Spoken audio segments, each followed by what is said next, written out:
From BS and Beer Media, it's Top of the Bleachers with Jason and Tucker.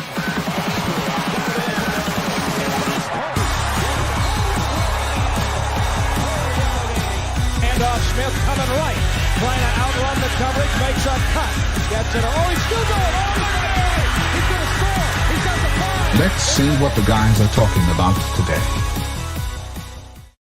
Yo, welcome in the Top of the Bleachers, and it is March Madness, and it did what it always does. Breaking hearts, breaking brackets, frauds coming to the light. It's March, man. It's been fun.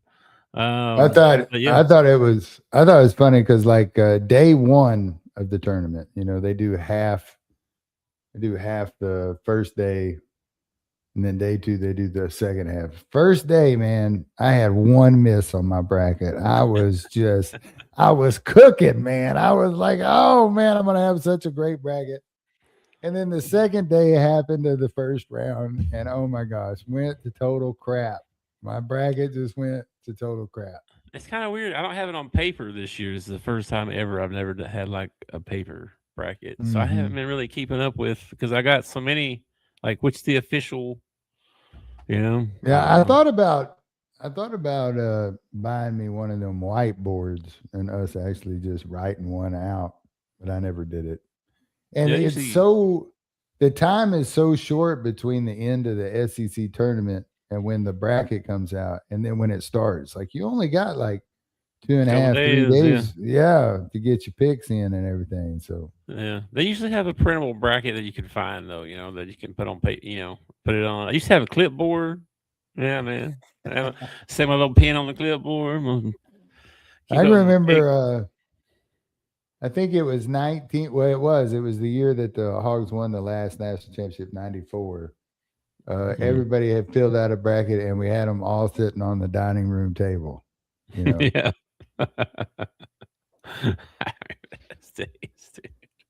I used to have them, like, I'd get some of that Scotch tape and have them taped up on the wall, and all kind of stuff. Yeah. Anyway, basketball, man, it's crazy. It was we had a couple upsets, not a lot though, and then a couple buzzer beaters. Just almost buzzer beater. I don't know. Did you see that? Oh my gosh, bro! You talking about the Vanderbilt shot from half court? Yeah, dude, that thing like hit the bottom of the net and came bouncing out. Yeah, touched every part of the rim and came out, man. I saw somebody say that was the second time this year that's happened to him. Earlier in the year, he had a half-court shot like that, and it did the same thing. I was like, what? Everybody brought up the old. I don't know if you knew this. Did you know that they inflate the balls more for the tournament? Have you heard this? No. They actually inflate them more than they do when they play in the regular season. And I was like, what? Everybody's like, why they do that? That's so stupid. And I'm like, I don't know. It's kind of sad. And then that happened. And of course, all the anti-inflators, were, what the heck? That ball would have went in, what I mean? I don't understand this. So why don't we inflate the balls more during the season so that we're used to it when we get? I don't know. If you noticed a couple times, Acuff did it once and Billy did it once. They dribble and they come across half court and then boom, they bounce the ball like way up here. Did you notice that a couple times? Oh yeah. That's why. That's that ball. You got some bounce on it now, instead of having a do. Who's in charge? Who's in charge down there? Tom Brady? Huh? It's a different ball or something too, I think, man. It's weird. I don't understand. I don't know. I don't get it. Why they do that? I kind of they not play with the same balls. Like the Big Ten have a different ball than the SEC. Like, is it different? Probably is. Well, it's definitely got a different brand on it, but I don't know if it's different or not. I mean, it seems like everybody would play with the same ball. You think? Like if we're not playing with ball, I kind of like, isn't it? Don't the ladies, don't they shoot with the colored balls? The WNBA might, or they did. Yeah, I think they do. And I kind of like that. Kind of like the Globetrotter ball, the red, white, and blue or whatever. Yeah, I like those balls. And you could do it like your team color. Whoever's at home, you could have like your team color on the ball. The WNBA was doing that. I don't know if they still do that. College, I don't think they do that in college, do they? No, I don't think I've ever seen it in college. No, they should. Anyway. I bought a memorabilia ball one time. That was Arkansas ball. That was leather, and it was different colored. It was white and brown. The different patches on it. But it wasn't one to play with. It was one you got signed and put in a case or something like that. Yeah. It's all kinds of balls, man. You got your outdoor ball, your rubber ball. You know what I mean? They ought to incorporate that into like the NBA or the NCAA game. Like have one game a year where you play with the rubber outdoor ball. They can play outside. That'd be great. I feel like wasn't it like a couple years ago they had one on like a battleship outside or an aircraft carrier or something like that. I feel like Carolina and Kentucky or somebody maybe. They did that thing at Rucker Park every now and then too, where they have some kind of pickup game. I don't know. I saw that they did high school for sure. There's a couple of high schools. I know ice hockey has done some outdoor events, which I think is pretty neat. And I think it'd be neat if you did some basketball. I think the problem is the seating. Like you got to come in and build some seating because you got to make money off your basketball game. You know what I mean? It might be hard if it's windy or raining. No, man, that's part of the game, dude. That's part of the game. That's part of it. What is you guys out the 3-point line? They're like, What's that line? Wesley Snipes has and white men can't jump? He's like, oh, I think it was blowing. You might want to adjust a little bit. Yeah, well, anyway, I don't know about tournament, but exhibitions and stuff would be cool. Or maybe that'd be fun, man. Yeah. All right. You're always trying to find new ways to bring people, into the sport. Maybe they should go, maybe they should take some outdoor sports and bring them indoor, like NASCAR racing. Could you imagine? No, they'd get sued for fumes or something, probably. You gotta be careful with that stuff. I've been to those indoor, matter of fact, the arena in Little Rock has the indoor monster trucks that come in and they run the course and do the backflips and stuff like that. I've been in it. It's loud. Oh man, it's loud as it can volleyball be. Does it, they play inside and then they might play out in the sand. You never know. Maybe instead of building the whole NASCAR track inside, you just do like one corner. So they got to like go into a tunnel or something. Oh, that'd be cool. Have a tunnel. Yeah. Have seats in the tunnel. That'd be scary. Oh my gosh. No, I ain't having no seat in there. Put a camera in there maybe so you can see what happens. I mean, man, every time we hit that tunnel, dude's rubbing me, man. Yeah. Anyway. Interesting. All right, well, let's go through some first, second round here. We'll go by region. Do you have a bracket pulled up in front of you? Yeah, actually I do, yeah. We'll start with the East. Oh, wait, first round. Oceana put the scare on the Dukies, boy. What I noticed in the first round of pretty much all the games, well, there were a couple of exceptions, but it seemed like the first at least 10 or 15 minutes, the mid-major or the lower seed would really come out and play hard. And it seemed like the guys that were supposed to be winning would struggle a little bit. Now, in most of the cases, that got ironed out toward the end of the first half and in the second half. But there were a few games. It was close, right up to the end of the ball game. There were even a couple of upsets. It was a good first round. The guy at halftime for the Duke, one of the Duke players, you see what he said? He's like, well, we just didn't, I don't think we took these guys serious. Maybe just, we got to go out here and try hard. And I was like, bro, you can't say that on TV. Well, what? It's honest. I know, but I mean, you're not supposed to do that. Like, not to say but you're not supposed to overlook your opponent, you know what I mean? And then you don't admit it. Like, what are you doing? Well, I mean, it's ding dong. I think the guy's just being honest. That's probably actually what happened. In that it probably is, but he's an idiot. You don't tell on yourself. You know what I mean? You make something up, Oh man, they played good. They're a really good team. Well, we're gonna have to try hard. Yeah. You know what I mean? Yeah, you heap a lot of praise on your opponent. Yeah, you make do, yourself look better. You'd be like, oh, wow, man, we got to work hard to get back in this game. It's going to be hard. Yeah, I think I would rather see the other side. I would rather see the blatant honesty. Well, I mean, as a fan, you might want to, but I'm saying as the player, you're an idiot if you do that. Tell yourself. What a dig dog, dude. Oh, it was entertaining. It gave something to laugh at anyway. But anyway, they ended up coming back and winning. They only won by 6, but they did win. Yeah. And then anything else? You said you was a Cal Baptist fan that first round.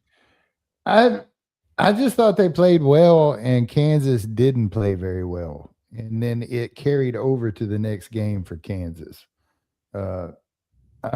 Cal Baptist was not a great team. I mean, I'm not trying to throw any shade toward Cal Baptist or anything, but it should have been one of those opponents where Kansas runs off from them and beats them by like 20 or something like that.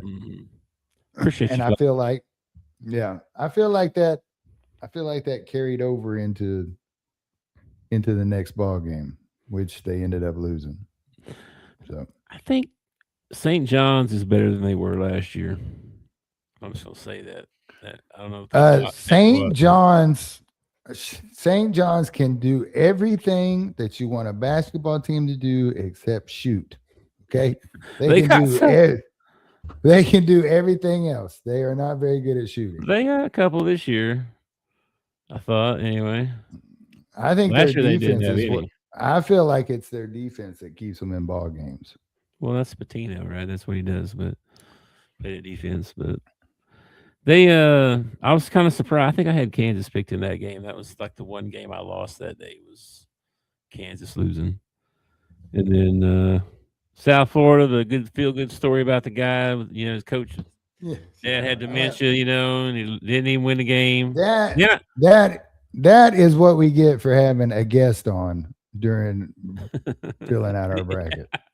Right. That's exactly. Oh, they're gonna win. They're good. Yeah. South Florida, you watch out for them. Yeah, and then Coach left. He went to he got offered the Syracuse job, and he told him no. And then he took the Princeton job. Princeton, really interesting. Yeah. So there you go. The guy that was at Arkansas State, Hodgson, or whatever his name is. Anyway, they lost first round. That was kind of, I had them picked, so I lost that one.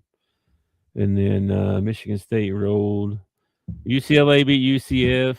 And then UConn kind of struggled with Furman for a while and then pulled away towards the end, won by like 10 or 11 or whatever. So that region kind of played out pretty much like I thought it would first round. Yeah, the second round game, the Vanderbilt Nebraska game. Now that was a good ball game. Oh yeah, that's in the South or somewhere. Now I haven't been giving Vanderbilt credit all year long. Okay, and I sure as heck don't give Nebraska any credit when it comes to basketball. Okay. So I had neither one of these teams facing each other. I had them beat out before they even got to this round. Okay, and it turned out to be a heck of a ball game, man. Yeah, that's in the South. Though we're in the East. Oh, I'm sorry. I thought we were talking about Nebraska. No, we're talking about Kansas and St. John. Kansas, I mean, same as Nebraska, but. Oh, I got it. St. John's. You went too far down, didn't you? I went too far down, my bad. It's all right. And then second round, Duke and TCU. That was actually it was kind of close. And then Duke just hammered them in the second half, pulled away. St. John's, Kansas, buzzer beater.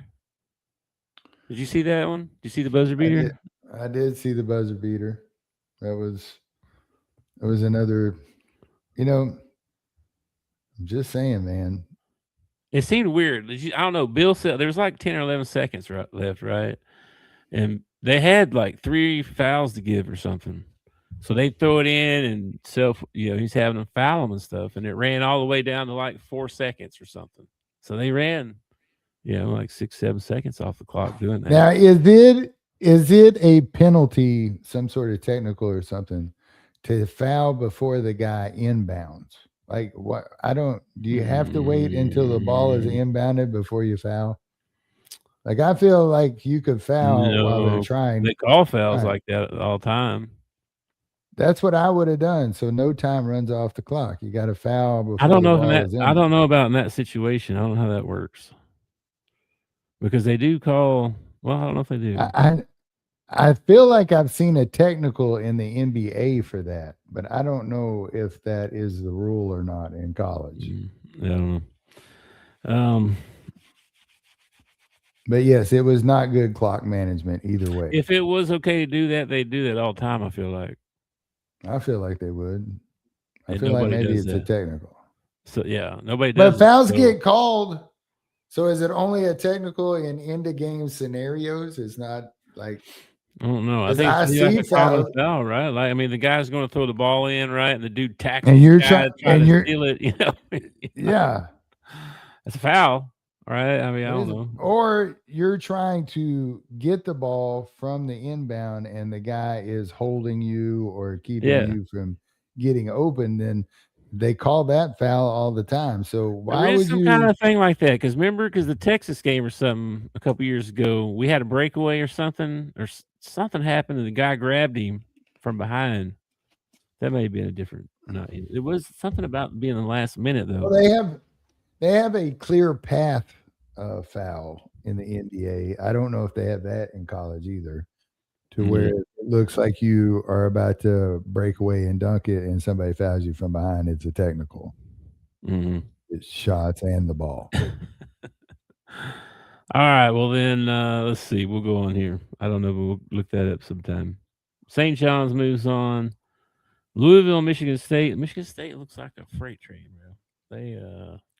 They look like a Tom Izzo team, is what they look like. I don't know why. I watched this thing. Matter of fact, I've been watching a lot of these, pundits. I like to call them, I actually like to call them other things, but pundits talking about. They want to talk about Rick Pitino, and they want to talk about Calipari, and they want to talk about this guy and that guy. They do not give Tom Izzo the credit that this man deserves. He is a stud. He takes his team to the tournament and deep in the tournament every freaking year. Yeah. Oh, Rothstein tweeted out, he said, yep, it's January, February, Izzo, April. It's true, man. They win a lot in March, that's for sure. They do. Been doing it for a long time, too.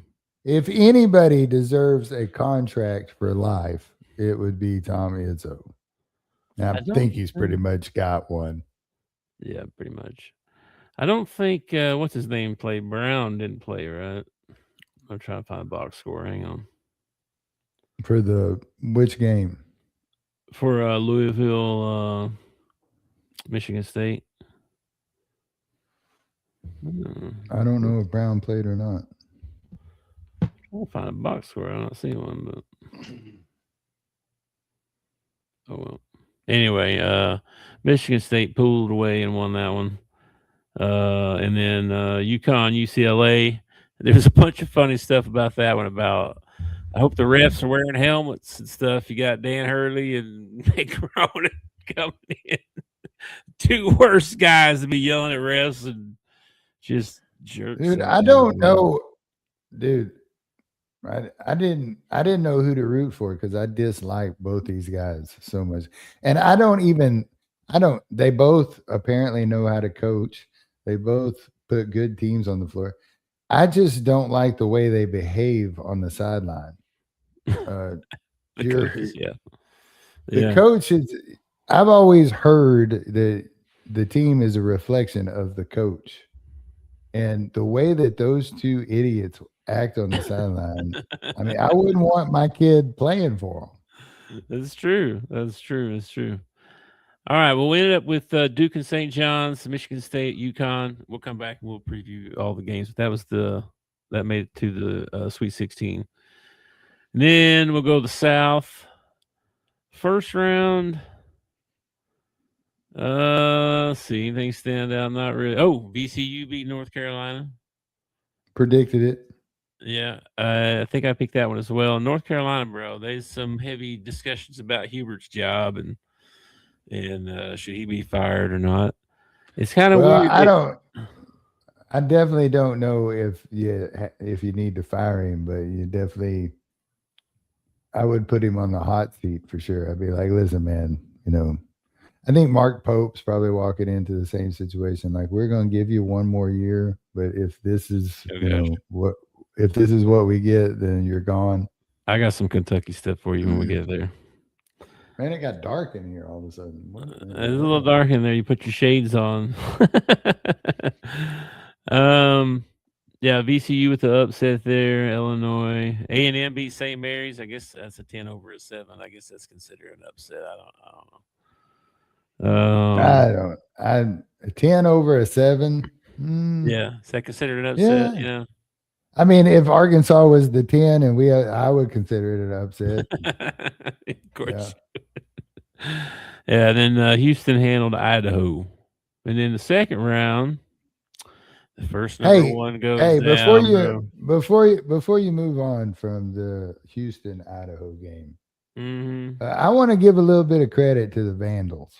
Okay, they got they got their butts handed to them, no doubt. Okay, but they hung with them for like the first, I don't know, it was maybe the first 10, 15 minutes of the ball game, and they never quit. Like, even when they was getting their butt handed to them, they fought, So I want to give some credit to them guys. I know they did better second half. That's a terrible draw. You finally make the tournament, and look, we get Houston first round. That's wonderful. Yeah, they played okay. Yeah, they got destroyed in the first half, 48-24 at halftime. Yeah, and then but they only outscored them by 7 in the second half. So that's they fought hard, man. It just wasn't fair. It's not fair. Houston's good. We're gonna make some updated Final Four picks and pick a champion and stuff here at the end, just so you know. So I think all my guys in Final Four are still in it.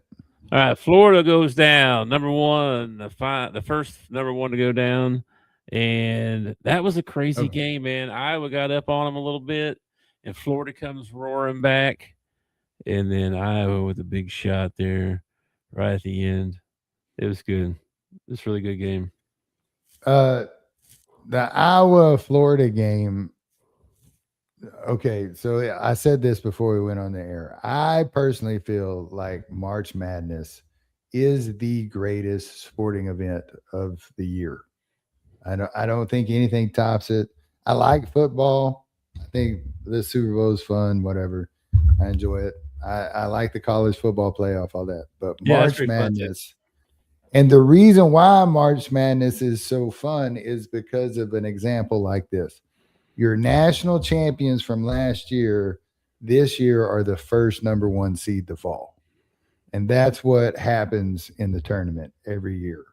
And I don't know. I don't think there's anything better, man. I really don't. And I love watching Florida get beat. I enjoy it. Golden and I can't remember the guy's name. He came from Drake. Remember when Drake last year, they were really good, right? And they made that run and stuff. That coach went to Iowa.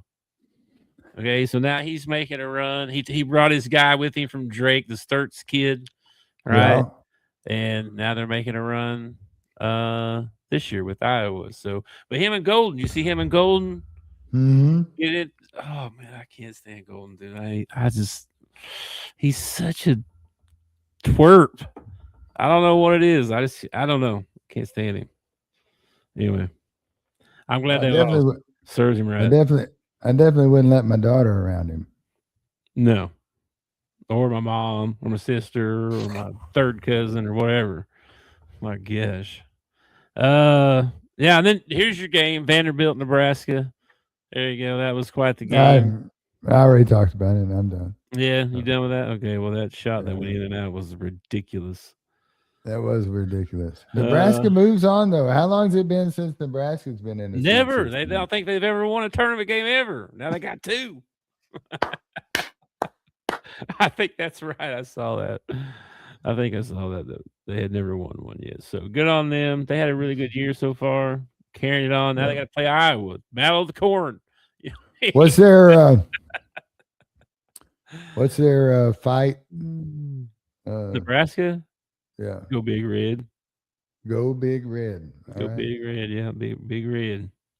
What exactly is their what exactly is a corn husker? It's a guy who husks corn. You know what I mean? Shucking corn, you know what I mean?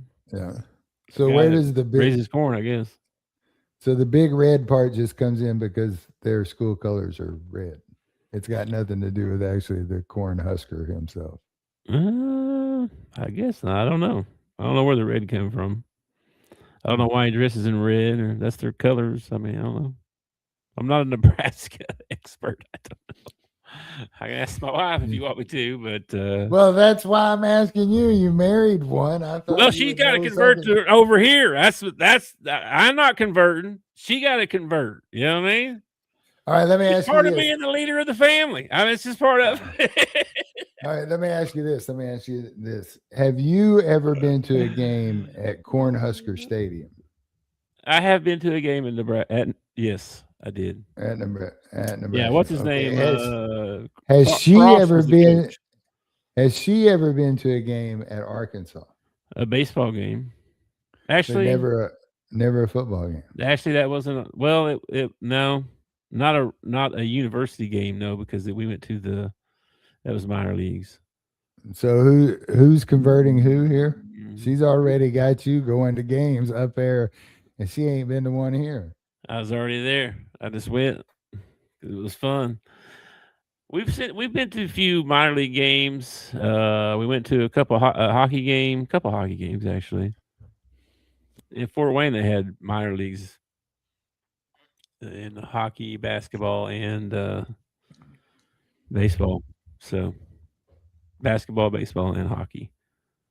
You know what I know about Fort Wayne, Indiana? What's that? Johnny Appleseed? No, that's where Johnny Appleseed was from. That's where the Johnny Appleseed Festival is. We got a big giant statue of him there in the Johnny Appleseed Park or whatever.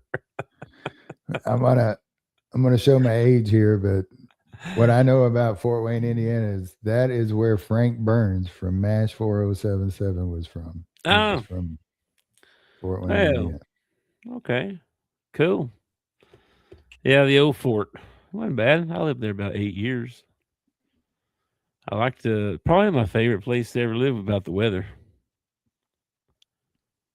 Everywhere else is either way too hot or way too cold. No, the weather up there was nice. We came up there for your wedding in I think it was, when was your September? Is that right? Mm-hmm. When was your wedding? Looky September, there. I remember. I remembered. September. And we went and played some golf. And I was thinking, oh man, it's going to be too cold to play golf in September in Indiana. It was gorgeous. It was absolutely gorgeous there. I know. Get real hot one summer, got up into the 90s a little bit. Ugh. We hit 90 2 days ago. First day of spring, we hit 90 degrees. Bro, it's been hot. I know. I feel bad for you. I'm sorry you're out there. It's been hot. No, today it's not bad at all. Today wasn't bad. 70 with some breeze blowing. It was nice. Anyway, we got Iowa, Nebraska, and then down the bottom, Illinois beats VCU. So one Cinderella. Yeah. You know? And then, I think there's only one double-digit seed left, right? Yeah, Texas, I think. Texas. And then Houston beat A&M. They beat them pretty easy. So I don't know, man. A&M they look small. Like their biggest dude's like 6. I don't know if this is true or not, but it looked like their biggest guy is AG, and he's not a big dude. He's he's a big dude. He looked like he should be playing like tight end or something like that. But he's not like a tall guy. But this was year 1, right? Of the Buckyball. So I think this was year 1, I believe. Oh, the new coach. Yeah. So maybe he. I think if you're Texas A&M and you had the season that you had, okay, this is reality. I don't know if fans understand reality, but if you're Texas A&M, if you're Kentucky, if you're Vanderbilt, any of these teams from the SEC that made the tournament, I mean, Texas still in it, and they had to play in the play-in game, so they're doing really well compared to how they finished the season. Yep. I think if you're Vanderbilt, you're Kentucky, you're A&M, you got to look at it like a successful season because you made the tournament. I know Kentucky fans have a hard time looking at it as a successful season, but there's only 64 teams in the country that make the tournament, and only 32 of them move on. I mean, I don't know. You got to be good, man. You got to be good. Okay. And then Houston beats A&M. So we got Houston and Illinois and Iowa and Nebraska. We'll come back to that. Then we got in the Midwest. You got that bracket pulled up? Sure. Michigan beats Howard pretty easily. Yeah, although I did like Howard. They were not that bad, dude. They were all right. No, Howard was a good team. They kind of reminded me of you remember back in the 90s when all those Princeton teams were making the tournament, and they always were running that backdoor cut, and they were always really proficient at like passing the ball and stuff like that. But, they didn't have that dynamic player that most teams had or whatever. That's kind of what Howard reminded me of. They were their fundamentals were very, very good. You know what I mean? Yeah. They're going to outsmart you, out execute. Yeah, you. They were a very well coached basketball team. Yeah. They just don't have the talent. That's what a lot of these mid-majors problems is that they don't have the talent to compete. Like they're just as good at basketball as the other guys are. They just don't have the, I saw a couple things. I saw a Utah State coach said they went from like 800,000 Neil to like 5 million or something like that. And that was the difference between making the tournament and almost get to the Sweet 16, Yeah. And then I saw the thing about High Point. They're like an upscale school. They got some kind of big steakhouse on campus or something like that, where you go get you a steak because they want their students to, be fine dining. The freaking president of High Point. It's crazy. Flew the students out on charter planes to be at that game. The guys, and they're good, man. We'll get to them. Hang on, we'll get to them. Anyway, back over here. Michigan beats Howard. St. Louis destroys Georgia, bro. Georgia did.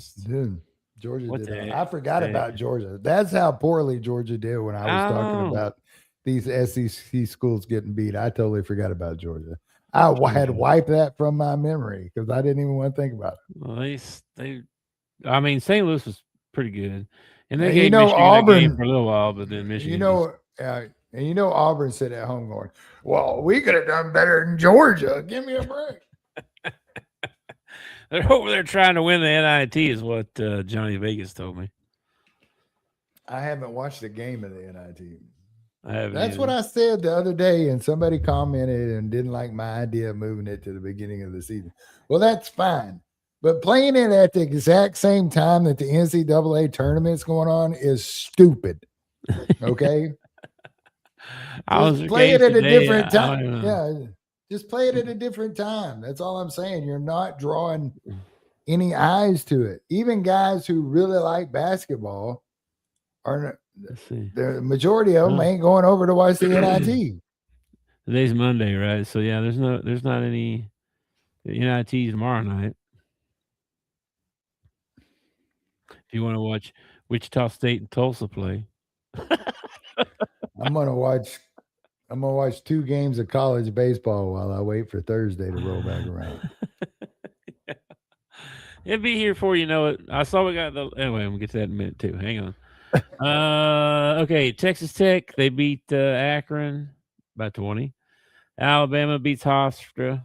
That was I think Alabama was going to get upset, but yeah. Well, I think Hofstra got a lot of credit going into this ball game. Like I watched a couple of guys on the podcast who talked me into taking Hofstra because Hofstra was more dynamic than anybody's giving him credit. Well, I didn't see no dynamic playing out there the other night. Then Tennessee crushes Miami, Ohio's dreams. Yeah, that was a rough one. They beat them by 22. Virginia barely beats Wright State. I think Miami Kentucky. winning their. I think Miami, Ohio winning their play-in game was more than enough for Miami, Ohio. And like, all right, They belong. You know what I mean? Yeah, you proved you're one of the 64. Now go home. You know? Well, they did. And then Kentucky and Santa Clara. Oh my gosh, what a game! That game was crazy. Yeah. Okay. I'm yelling at the TV because they just made the shot. And then like immediately, boom, half court shot, banks it in. I was just like, that is insane. I can't believe that he made that. And then they go on to win the thing in overtime. I was like, I can't believe they're that lucky. And then Iowa State just destroyed them. And for Iowa State, he said that yeah, we knew coming in that I don't know how he worded it exactly, but he was like basically like we knew they'd give up. We were just, we had to get it, we knew they'd give up. And then he's like, it was good to see that in the game, and then we put them away, but he was like, they gave up.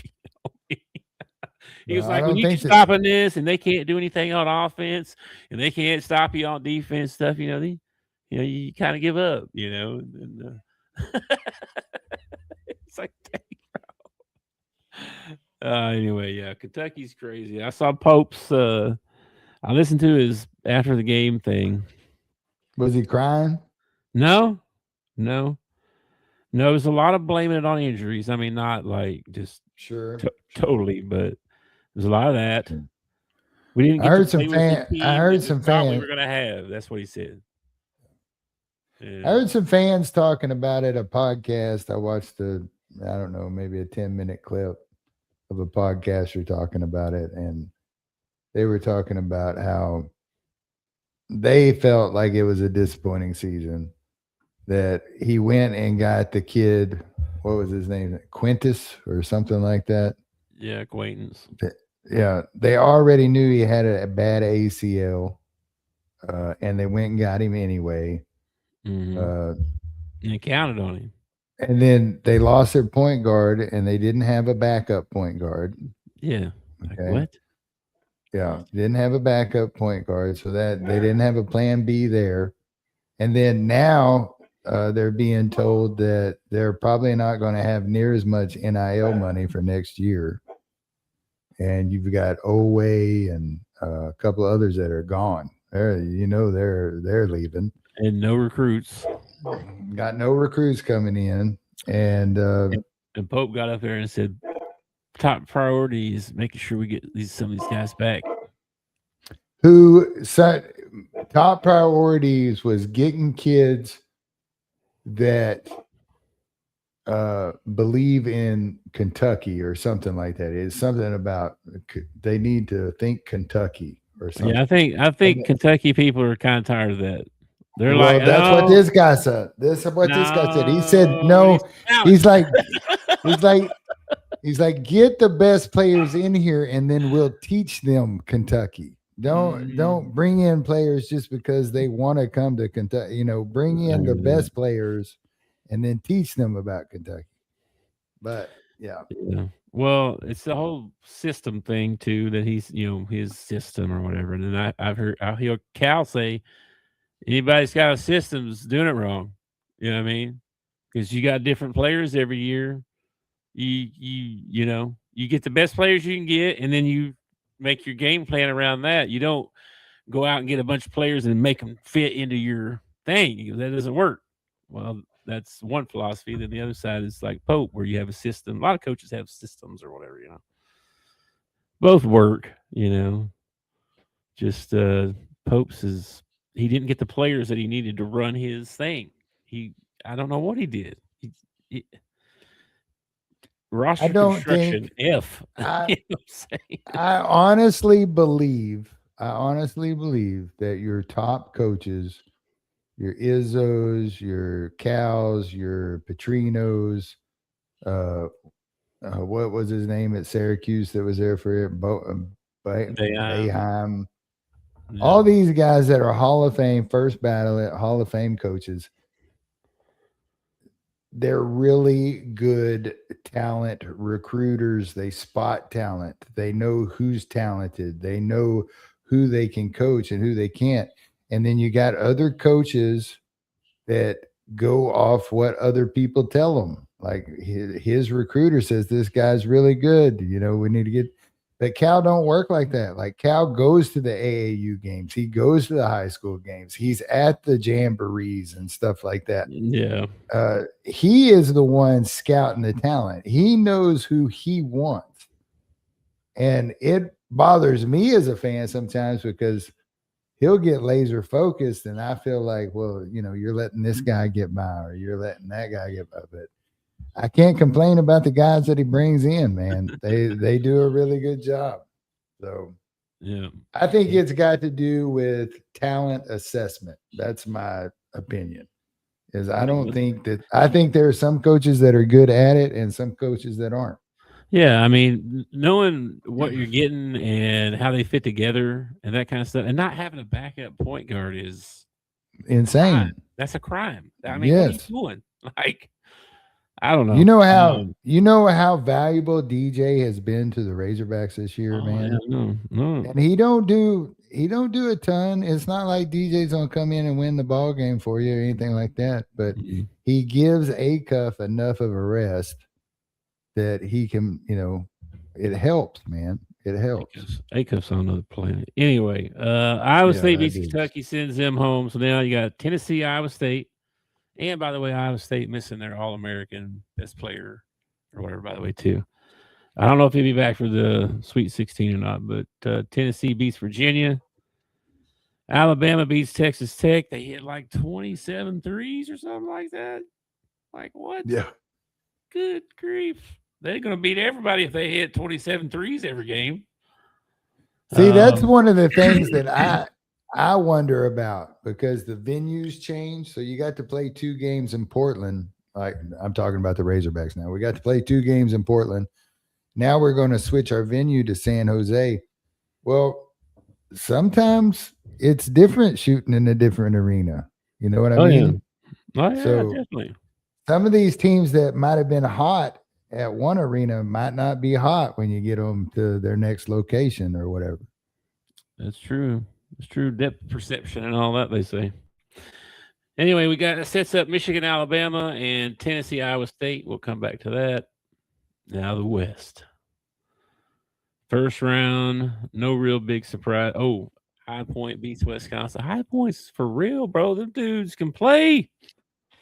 I told you 2 months ago, y'all said pick a dark horse, and I told you High Point, and I can go back in the text, and y'all made fun of me. Okay, no, you made fun of me. And the only disappointing well, I mean, they didn't make it past the second round, so I mean, I'm not gonna, you know, but only because they came up across the best team in the. I mean, tournament. Anybody in the second round might have been, you know, I mean, we don't. If they were in a different region, they might have gone further. But come on, man. I lost to Tennessee. I mean, you know, let me tell you something. One of the reasons that I liked High Point is because I had watched them 2 or 3 times, and they are a lot like the Razorbacks. They got a dynamic point guard. They got guys that can score from different positions. They put up a lot more threes than the Razorbacks do. But they made it a ball game in both games that they played. They ended up winning the first round, and then they played the Hogs well, man. They gave us a little bit. Yeah. I kept getting texts from this friend of mine that was like, dude, I'm about to throw up. I got to pace, all this stuff. I was like, You need Bro, to I calm had, down. I had like 9 minutes left in the game. I was about to get up, and I was like, I can't get up right now. This is crazy. I'm gonna be walking around here for 45 minutes. What? I made it till about 3:40 something, and then I had to get up and I paced around the wall, stood in front of the TV, and yeah, finished the game on my feet. But anyway, and so Arkansas moves on, beats High Point, sets up that matchup with Arizona. We'll get back with that one in a minute. Texas comes in and beats BYU. Well, won their play-in game first, right? And then beats BYU. And then they beat Gonzaga. What? Yep. Middle of the pack, Texas. Yeah. Texas is that perfect example of when people talk about a team that's hot, that you don't want to play. Like they caught fire right toward the end of the SEC season. I think they won like 2, maybe 3 in a row. And then they didn't do, I don't remember, did they get beat out early or did they win a game in the SEC tournament? I don't remember. I don't know. Let me look. But they got hot at the right time. So, I mean, they're a dangerous little 11 seed. They've got a tough one coming up though, but let's see. So they beat NC State, which that's good too. They beat BYU and they beat Gonzaga, and now they got to play Purdue. So they ended the season here. They did not end well. No, they lost to Arkansas. They lost to Oklahoma in overtime, and then they lost to Ole Miss going into. How they do in the SEC tournament? Or no, wait a minute. They lost to Ole Miss in the tournament. I think that's what this is saying. Anyway, so they didn't end the season that well, but then so they barely made it in. Right, they got into the playoff, but they got in. It's getting your foot in the door, right? But I mean, they've had some good wins too. Like they had some pretty good wins through here. They beat Alabama. They beat Vanderbilt. Dude, they beat Georgia. Gonzaga, who Missouri. It wasn't, but maybe I don't know, 10, 15 years ago, Gonzaga was always the underdog coming into the tournament. Everybody rooted for Gonzaga, Yeah. And now. Now the tables are turned. Like you expect Gonzaga to be at least, a top seed somewhere up there. Bro, all three teams out of that conference lost, man. Gonzaga, Santa Clara, and St. Mary's. All three. So should they be penalized next year because of that? Like when it's time to do selection and stuff, you think they ought to be penalized? No, I mean, I think it just proves that Neil money and coaching goes a long ways. You know what I mean? And it's just like that Utah State coach said. Yeah, we bumped our nil up, and now we go from barely making the tournament to we're almost a Sweet 16 team. That's the difference in the kind of talent you can get. And same with High Point. They spent quite a bit on their roster. That Terry Anderson, or I think was his name, whatever, that dude's good. They're pretty good. They got some good dudes. I think that point guard graduating, I think. So next year, what we ought to do is we ought to do a tournament bracket, right? Mm-hmm. And out beside the team, instead of what their win-loss is, we should have how much they spent on Neil. So when a lower seed beats a higher seed, you'd be like, are you crazy? High Point spent $6 billion, so-and-so spent, 18 million, and High Point wins or whatever.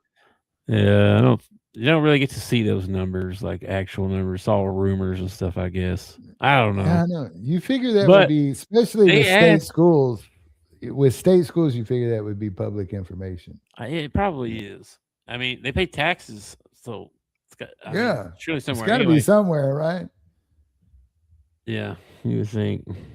I saw they asked Pope about the 22 million, and they set him up perfectly to say, listen, guys, we had I don't know where you heard that number. That's not accurate. That's not, No, that's not what And no.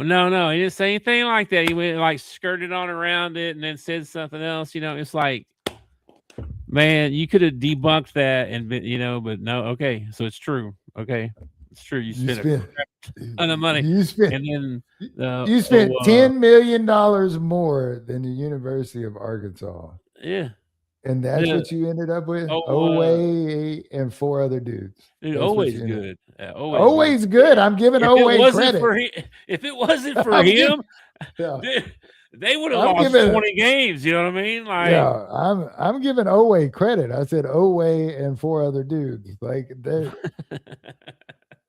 that's what you got for $22 million. Yeah, well, Lindenberg or Yaxel, the guy from Michigan. He came. Did you see what he said in the press? Like this was a quote from him. Like they're interviewing him. Yeah, Kentucky offered. They tried to offer me like $7-9 million to come play for him last year, but I didn't. I was raised without money. Money's not that important to me. I wanted to come here, so I thought I'd have blah blah blah blah blah. They offered him $7-9 million for one guy. I mean, he's good, right? I mean, don't get it wrong, but that's insane. What are they paying Owen? They must be paying him like $6-7 million. Well, see, I think that's your problem you're going to run into with NIL money, and it's a problem that you have in the NBA too. Is you go out and you spend so much money on your superstar, but you still got to have enough money left over to put key things around that superstar. And a lot of teams go out and blow their wad on some superstar, and they can't put anything around it. Yep. I feel like that's what happened at Kentucky. Like they went and got Oway, and then they had 4, AAU pretty good guys. It's like they gave him a blank check or something, and he was like, "Okay, who's the top rated guys in the portal? All right." Yeah. Throw a bunch of money at them and let's get them. And they'll come here because we're Kentucky. And they came there because you gave them money. Yes. Yeah. And wonder why I don't play hard. I don't know. Whatever. And the only way that we're going to solve it and it not get out of control is to put a cap somewhere. I don't know how big of a cap. I don't know, what they want, how crazy they want to be with it or whatever, but there needs to be a cap just because if you don't, the money's going to get insane and schools are going to get, it's already, but you're going to have top tier schools that are going to get left behind because they ain't going to do it. I'm sorry, but I ain't paying, so many million for, one dude. So. Yeah, or they'll only invest in the sports that make them money. Yeah, exactly. Football, that'll be like their only sport that they have or whatever. Yeah, the lower ones will definitely go. You know what I mean? Like, listen, we lost $2 million on the golf team last year. I don't think we're going to have golf anymore. What you ought to do, what you should do for your cap is whoever wins the national championship this year, you should go in and find out what their NIL money was and then make that the cap. Be like, okay, they won the national championship by spending this much money. So nobody else can spend more money than this next year, What is it about people you tell them that they don't like being told what to do? Yeah, I know. You're not going to tell me how much money to spend. Anyway. Arizona and Arkansas in the one matchup, and then the other one's Texas and Purdue. Purdue went through Queens and Miami. Miami players were just pretty upset after the game, man. I like what's going on there. I think they're going to be good in the next over the next few years. I think they're going to be pretty good. I like their coach. I think it's you remember John Lucas? I don't know if this is true. I think this is true.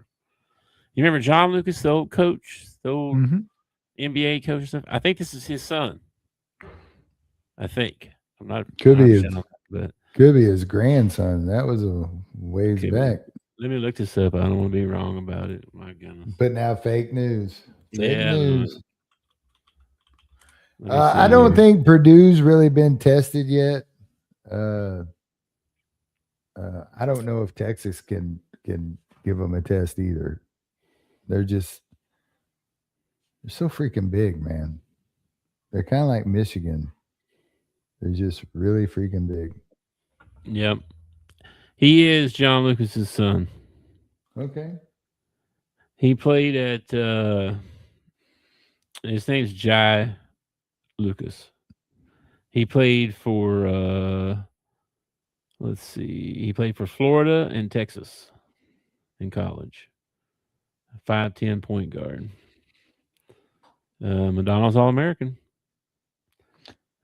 So anyway. Do you think so? There have been how many teams have been eliminated now from 64 minus 16 is how much? Oh my gosh, making me do math. It's 50 minus 2, 48. 48. So 48 teams have been eliminated. Okay. Mm-hmm. How many players do you think have already been contacted by other schools and stuff that have been eliminated from them? All of them. Every single one of them, man. I bet you. Probably before the tournament was even over. I mean, there's already rumors going around all over and stuff about people. Oh, so and so's going to go in the portal. We heard a rumor. I don't know. I don't know. You think Oway's headed to the NBA? Yeah. Well, he's headed to the G League. Well, see, I don't know if he'll make the NBA. I mean, he's pretty good. That's the thing to me is like if you because now they can go in and kind of get their toes wet to see where they might be picked at or something like that. Mm-hmm. If I'm not a first rounder and it looks like I'm probably going to have to go to the G League and do one of these two-way contracts and stuff like that. I mean, why not just stay, especially if you got eligibility, stay in college and make that money, man. Yeah. I don't know. The thing, too, is to see the tricky part. Yeah. The transfer portal's fixing to open up. As soon as, like, the day after the championship game, portal opens up. Okay, well, all these guys that are going to, like, go test the NBA waters and all that stuff, right? How are you supposed to count if they're going to go stay or go and get guys out of the portal in case they're gone? But we'll see again. They come back now. What you do? Like what? Like how are you supposed to juggle all that? Again, I think this is a place where talent, being able to evaluate talent, comes in handy because, like, we had Carter Knox go and test the waters last year. But we didn't fill his spot, and I feel like we could have filled his spot. And I think the reason we didn't is because Cal was like, "No, Carter's coming back." It's almost like, the guys that you can probably get back, and there's no way you're getting A Cuff back. A Cuff's going to the NBA. You ain't getting A Cuff back. Not getting back either. And A-Cuff's probably not even going to have to do the G League. He's probably going straight to. He's going straight to the league, man. Yeah. So he'll play in he'll do that thing where they play like one game or half a game or a game and a half, and then they'll be like, "Okay, sit down there, youngster." Yeah, and I think it's good for him because you take somebody like Trevin. Trevin went and dipped his water to see where he would go, and then he comes back and play. Trevin's stock draft has gone nothing but up since he came back to the Hogs. Yep. So I think it can help some guys. It kind of hurt Billy. I mean, I'm sure he's still got a paycheck and everything, but I mean, he ends up getting hurt, and now he's probably going to have to come back another year, So yeah, it's gonna be pretty crowded. I don't know because I don't think Cal's done getting guys. I don't know. We'll see. And then the portal's fixing to open, so. And not only that, but the guys that Cal brings in, it's like it's not like they have to play for their spot very long. You know what I mean? Like it's hard for say like a player like Knox. say Knox stays with the Hogs next year, it's going to be tough to get on the court. Yeah, because Cal got some good guys coming in. So I'm saying it's be crowded. And if Billy comes back, well, then Billy's going to take a spot from you too. So I mean, because Billy has done nothing but prove himself since Carter went down. I think a lot of it's going to depend on how far you go in the tournament, because that depends a lot on how they look at you. You know what I mean? Mm-hmm. Anyway, let's break down some of these. Or not break them down. But let's talk about make some picks for these 8 games we've got left. Okay. I don't know which one's on Thursdays and Friday, but we'll do all 8 here. Okay. Game 1. This is the way I got them wrote down. So game 1, whatever.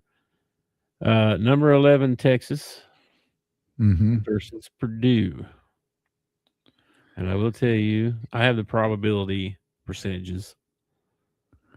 Purdue, 72% chance to win. Yeah.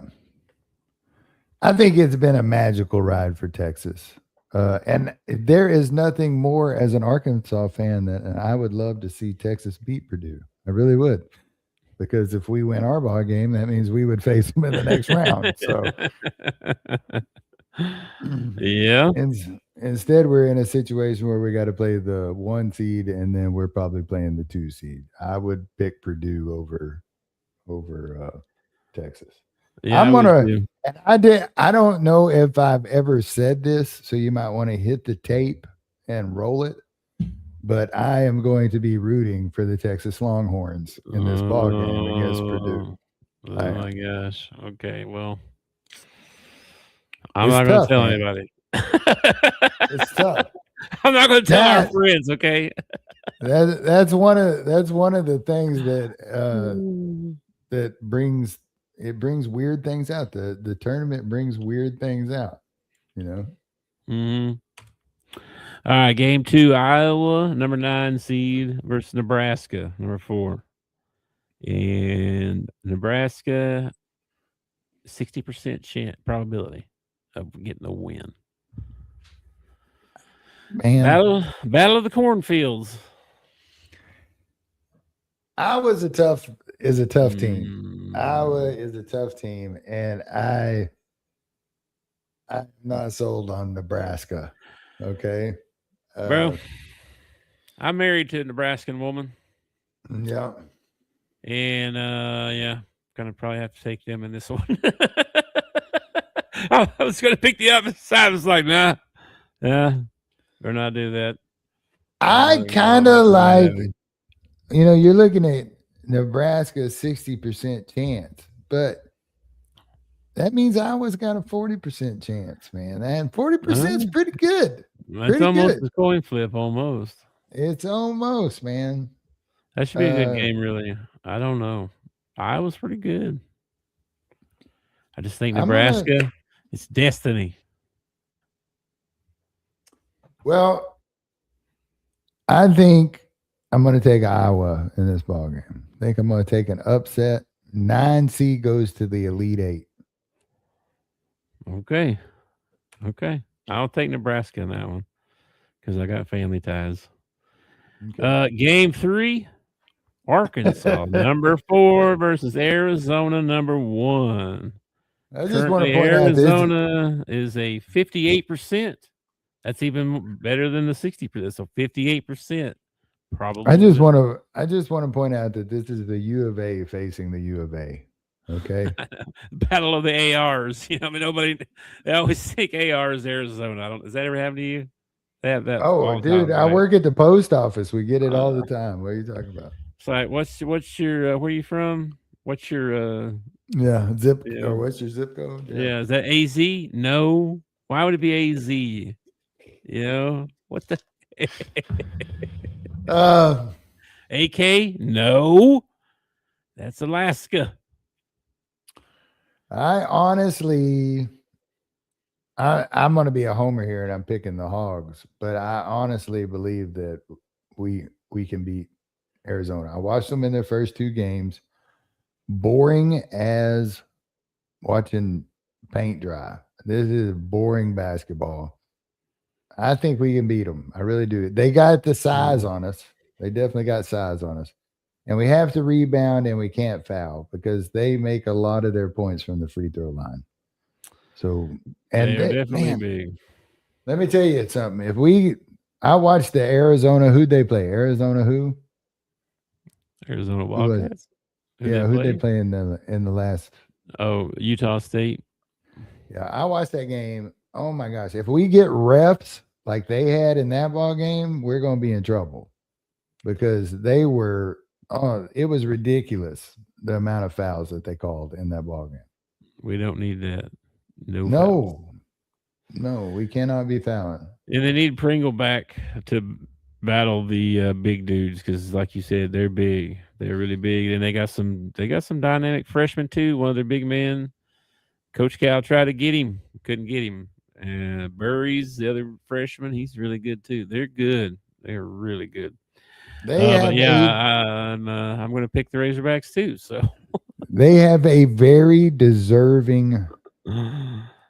I just think we're on a roll right now, and I think that I just don't think they can outscore us. You know what I mean?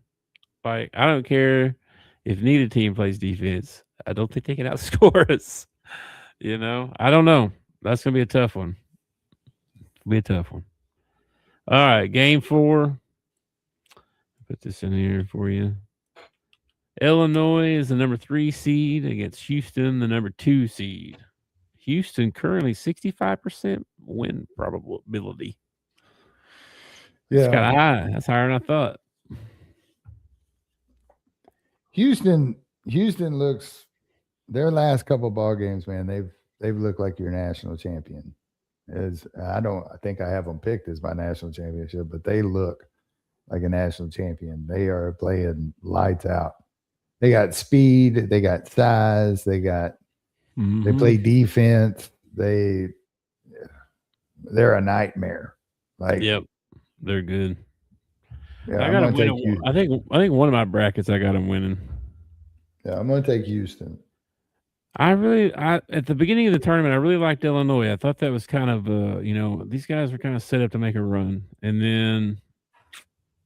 but now they got to play Houston. I don't know. I got Houston picked to win the whole thing, I think. So, yeah. I think Illinois is a good team, and I'm not saying that it's not I got to take Houston. Awesome. It's not possible that Illinois could win. I just think Houston has just been playing lights out lately. All right, game 5, St. John's 5 seed versus Duke, the 1 seed. Yeah. Duke 75%. Seems a little high to me, don't you? It does seem kind of high, man. I think St. John's gets them. Boozer got to play that big kid, Ubi or whatever his name is. You know what I mean? Yokofer or whatever his name is. I honestly didn't know if Duke would make the Sweet 16 just because they lost a scorer right before the tournament or whatever. Lost their point. Yeah, but they're playing good basketball. I'm not a big St. John's guy. I like Calipari basketball, or not Calipari. I like Patino basketball. I like defense. But I think they have a problem on the offensive end, man. I just don't think that they can outscore Duke. I think they're going to run into problems again. I'm going to take Duke in this ball game, man. I think I'm taking St. John's in that one. I think they can control Boozer better than some other teams. Hey, I'm gonna. First of all, who I'm rooting for and who I think is going to win is totally different. Okay. Well, I think St. John's is going to win that game. So I'm probably going to root for St. John's, but the Boozer's so freaking good. He is. Game 6, Alabama's 4 seed versus Michigan 1 seed. Well, like I said, I don't know. Alabama hits 27 threes again, or whatever it was. I think Michigan's too tough, and I had Alabama out before now anyway. So, yeah, I got Michigan moving on as well in my bracket. I can't root for cheaters. Okay, I just can't root for cheaters. Alabama's a bunch of cheaters. I can't root for them, man. Well, they lost one of their main guys right before the tournament too. Anyway, all right. Game 7, Michigan State 3 seed versus UConn 2 seed. Ooh, this is a good ball game right here. A good one here. Yep. UConn 55% probability. I think, man, you can't pick against Izzo, right? I don't care if it's Hurley or not, right? I don't care if it's Hurley or not. It's really hard because Hurley had troubles with UCLA in the last ball game. I'm taking Michigan State in that one. I'm gonna pick Izzo, man. I'm gonna take Tom Izzo in that one. Yeah, I'm taking them too. All right, last game, number 8. Tennessee number 6 versus Iowa State number 2. And we don't know if Jefferson's going to be back for Iowa State yet.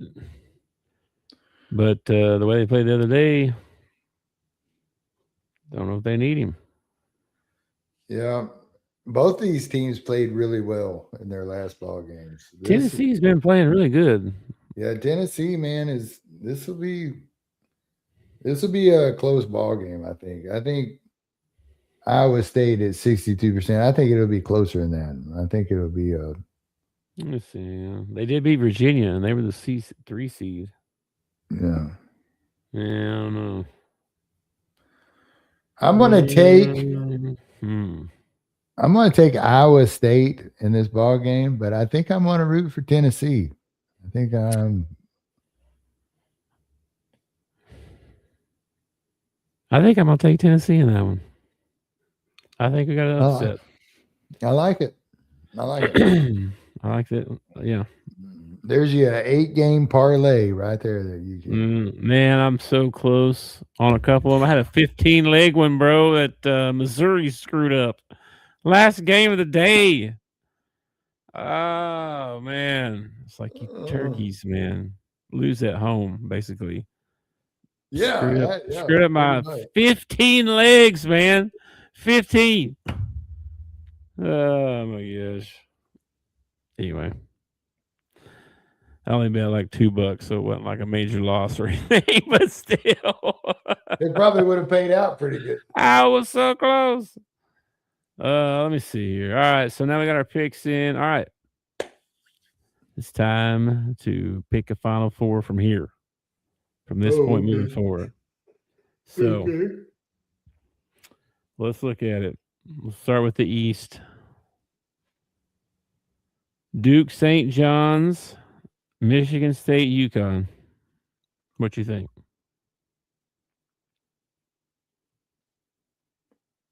I'm going to take Duke and Michigan State. You're going to take Duke and Michigan State. Who goes to the Final Four?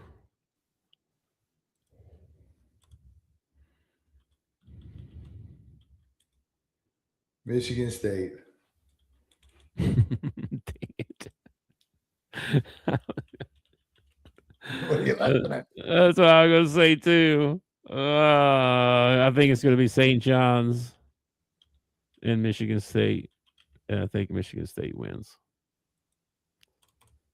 Okay. Let's see. For the South region, you got Iowa and Nebraska. Okay.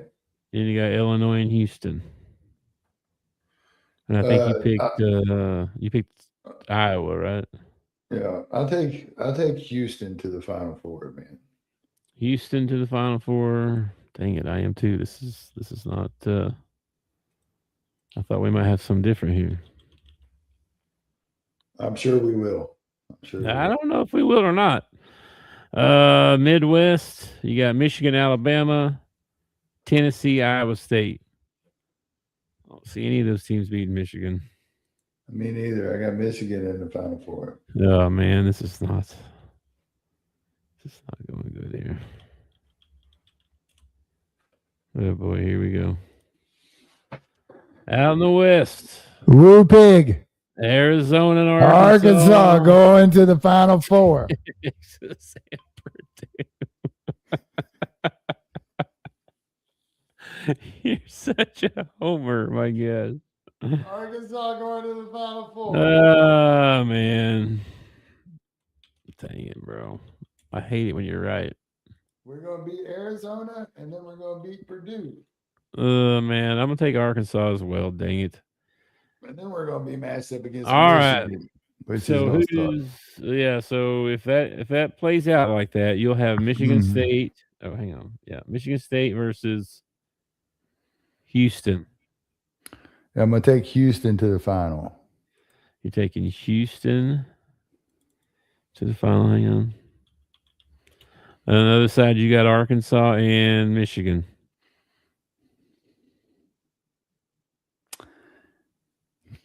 I don't know if we can beat Michigan, man. I don't know if we can beat Michigan. Michigan?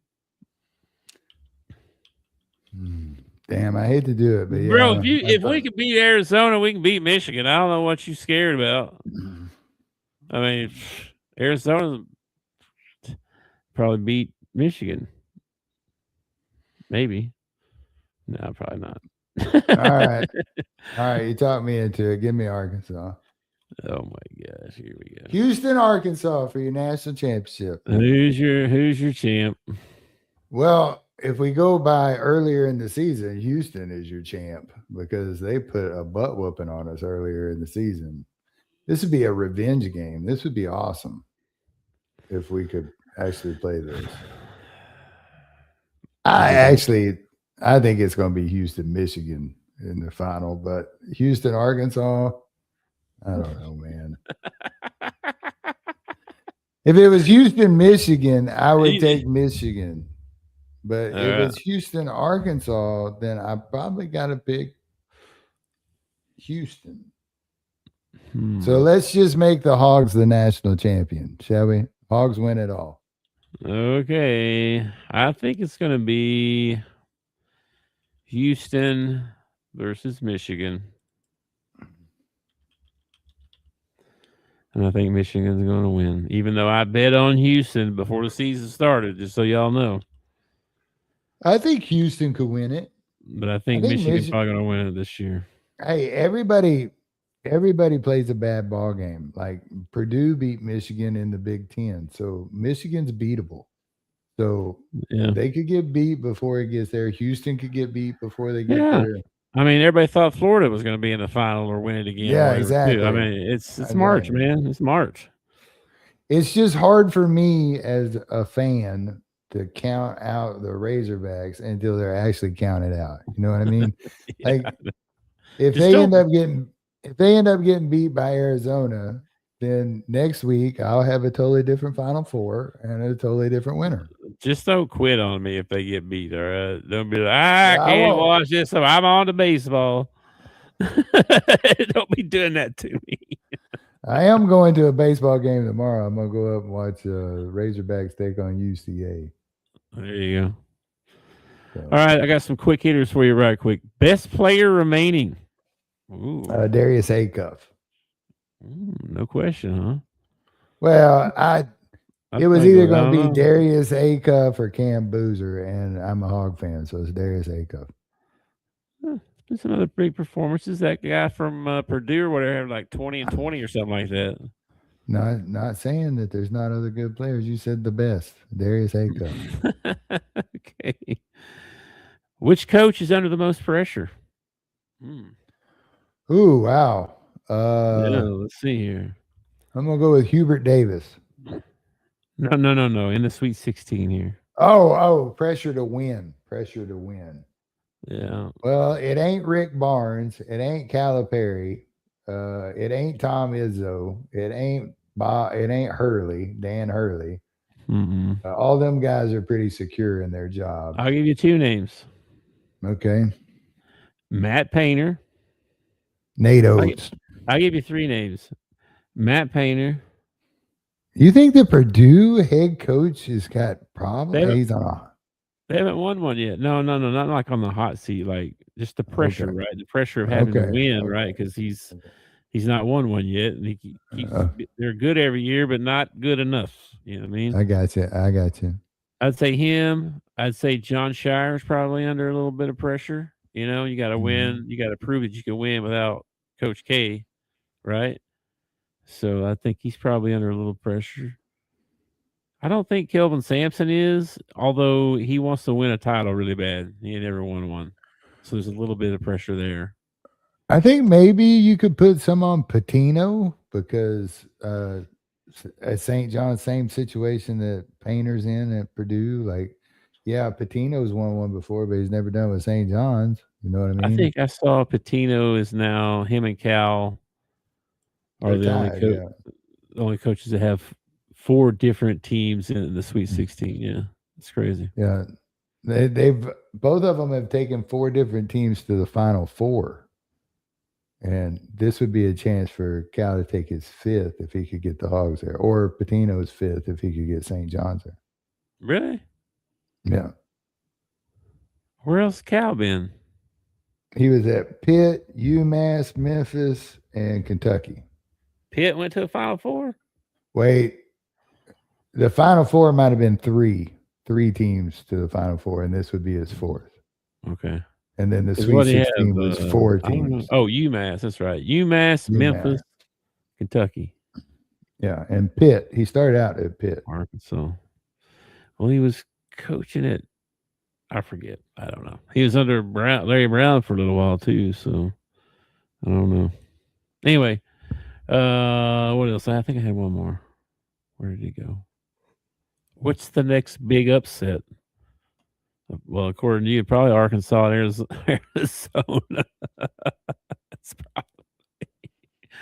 I mean, probably the biggest upset there could be would be like Texas beat Purdue or something. Texas beat Purdue would be a big one. Iowa over Nebraska would be a big one. Hogs over Arizona be a pretty big one. If somebody could beat Michigan, that would be huge. That would be big. Yeah. Anytime Duke gets put out of the tournament, that's a big upset. Man, I wouldn't give up on Illinois, man. I don't know. That Illinois-Houston game. Yeah. Houston getting knocked out. A 2 seed getting knocked out. That's big. Even though I think Illinois is like a 3, aren't they? Yeah. So that's not that big of an hit. I think there has to be a little space between your seeding before it's really considered, a big upset or whatever. Yeah. All right.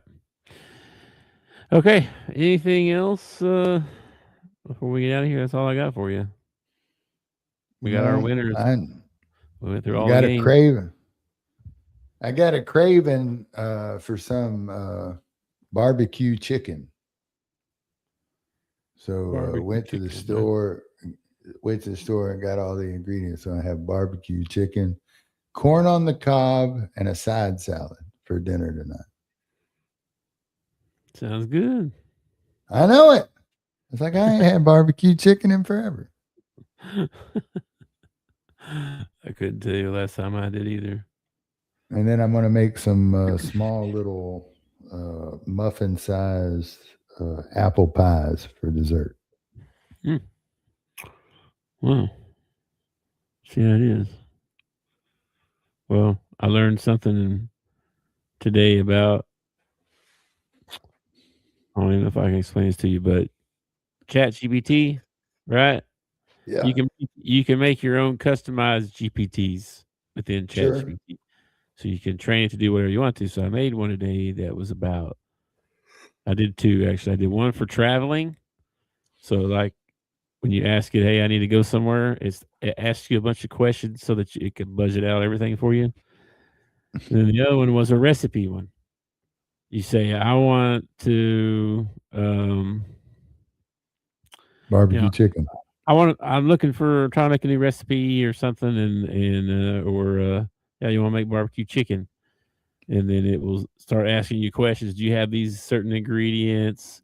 Do you have these? Are you wanting it spicy? You don't want it spicy? Like it asks you a bunch of questions, and then spits you out a recipe at the end. Oh, Cajun chicken, barbecue chicken, or so. I don't know.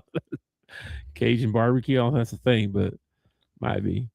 But anyway, it'll come up with some kind of recipe for you. It might be good if you were poor. Yeah, I got some bologna, some Lay's potato chips, and a strawberry sucker. Help me out here. Yeah. Anyway, the recipe things I think is coming in handy. I did my example. I was looking for something Italian, and I forget what. It was some kind of. It told me some kind of. I forget the type of noodle now, but the type of noodle because it holds the sauce better. And then it was like using breakfast sausage because that was the kind of meat I had, and it was made this whole recipe for me. So. Pretty cool. I have mixed feelings about this. Getting a recipe from something that has no taste buds, I think, could be dangerous. It's just a recipe. They know what things go together. Yeah, I know, but like all my recipes that I have in my kitchen come from little old woman at church or my grandmother or an aunt or something like that. Well, not so everybody I know. I know for a fact that these are going to be good if I follow the steps.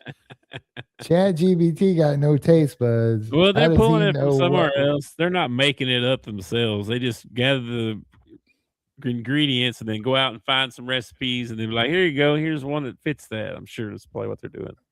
I'm just saying it's not like it doesn't think like that. It doesn't think like, oh, I bet you a touch of salt and a touch of garlic would taste good. Like it doesn't think like that. It's not a human. Yeah, I know. That's why I have a little bit of a problem with it. Is all I'm saying. Like I have a recipe for apple pie that an aunt gave to me because she makes the world's best apple pie. So I have her recipe. Mm-hmm. Well, in the sides next to the recipe. Like it'll say, okay, like 1 cup of sugar. And over here on the side, she will have scribbled, and use, half a cup granulated, half a cup powder, something like that. She has tweaked the recipe to where like her little notes on the side are really what I'm following other than the recipe. Gotcha. ChatGPT, though, doesn't like... The fact that it can't taste it and be like, oh, that does need a pinch of salt, or you need to add that. It's just, I don't know. It's not as trustworthy to me. Well, you still keep human in the loop. You're the one testing. Does this taste good or not? I mean, Yeah, and ChatGPT, you get like he gets mad at you, and all of a sudden he poisons you because you do one of his recipes. This thing's calling for 4 pounds of salt. Is that right? That can't be right. Really? 4 pounds? I've never heard of using cyanide in a recipe before. I hope this is good. Oh no. All right, man. Let's get out of here. We went a long time. We did 1.5 hours. We're doing good. So all right. Well, I hear the oven beeping, so I gotta go check my chicken. Oh, there you go. All right. Well, I'll catch you on the other side. And peace, go hogs. Whoop that wildcat butt, and I'll see you next Monday, and we'll talk about how we whoop that wildcat butt, and then we whooped whoever else we had. I love your confidence. I really do. Gotta be confident, man. Gotta be confident. I'm scared. Don't be scared. All right, man. Peace, brother. You later, dude. Later. Thanks for watching our show. Remember to subscribe for more shows on the network. Smash the like button, share, and comment.